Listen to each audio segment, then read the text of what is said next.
ঢাকাসহ দেশের বেশিরভাগ অঞ্চলে গেল কয়েকদিন ধরেই ভারী বৃষ্টি ঝরছে। আবহাওয়া অধিদপ্তর বলছে ৫ জুলাই পর্যন্ত ভারী থেকে অতি ভারী বৃষ্টি অব্যাহত থাকবে। লঘুচাপের প্রভাবে দেশের দক্ষিণাঞ্চলে বেশি বৃষ্টি হবে।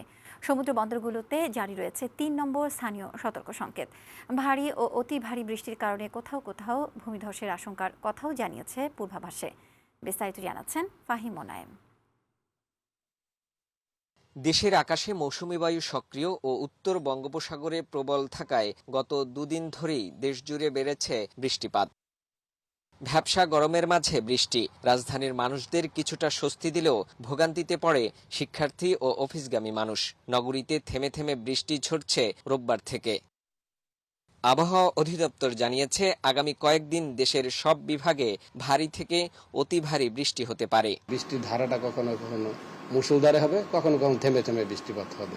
মোটামুটি ৩, ৪, ৫ তারিখ পর্যন্ত এভাবে দেশের উপর এই পরিস্থিতিটা বিদ্যমান থাকবে। পরবর্তীতে কিন্তু দেখা যাচ্ছে যে বৃষ্টির পরিমাণটা কিছুটা কমে যেতে পারে। কারণ হয়েছে এর পরবর্তীতে কিন্তু মৌসুমী বায়ু কিছুটা দুর্বল হয়ে যেতে পারে।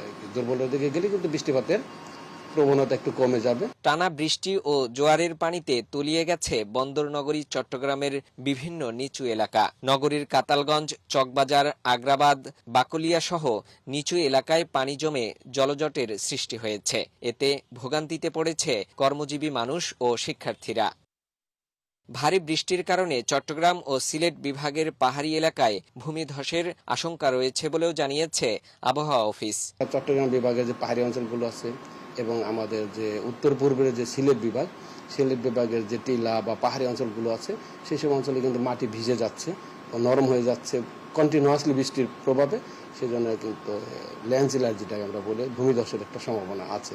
এ অবস্থায় চট্টগ্রাম, কক্সবাজার, মোংলা ও পায়রা সমুদ্রবন্দরকে ৩ নম্বর স্থানীয় সতর্ক সংকেত জারি রেখেছে আবহাওয়া অধিদপ্তর। বঙ্গোপসাগরে অবস্থানরত মাছ ধরার নৌকা ও ট্রলারকে পরবর্তী নির্দেশ না দেয়া পর্যন্ত উপকূলের কাছাকাছি থেকে সাবধানে চলাচল করতে বলা হয়েছে।